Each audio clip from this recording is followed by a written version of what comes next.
На државната администрација и пукна филмот. Протести најавуваат постојано. Од денеска вработените во УЈП секој ден по 2 часа ќе штрекуваат без да ги извршуваат работните обврски, односно шалтерите ќе бидат затворени. Вработените во управата за јавни приходи ќе протестираат секој работен ден од 10 до 12 часот. И како што велат, ваквите протести ќе бидат се додека не се чуе нивниот глас.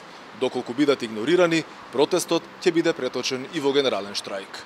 Вела дека револтот на вработените бил се поголем, зашто тие го бараат само она што им следува со закон. Протестите од кратко траење инсистираат поради своето огромно незадоволство да се одржуваат секојдневно во посеченото време, со што објективно ќе го изразат својот револт од неостварување на правото основано на закон, а во исто време ќе имаат респект према граѓаните и даночните обврзници за нивните права.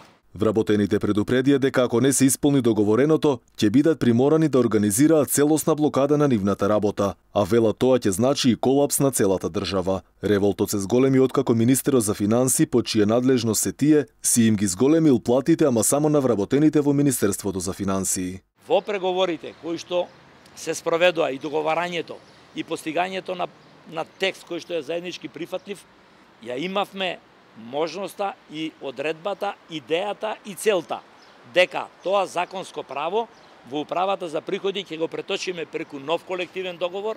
Инаку вработените во УЈП и во вторникот излегува на предупредувачки протест пред Министерството за финансии. Побараа средба со министерот Фатмир Бесими, но тој не најде време и не ги прими. Во знак на револт веќе од утре на улица излегуваат и вработените од Царинската управа и тие бараат зголемување на платите и рекоа ако не се чуе нивното барање, наредниот период ќе се радикализираат па дури размислуваат и затворање на граничните премини. Претходно од финансии се огласија просечната плата да биде основица за пресметка на примањата во јавниот сектор, но не од сега, туку дури од 2028 година. Синдикалците рекоа дека ова е неприфатливо и прашуваат дали до тогаш тие треба да умрат за леп.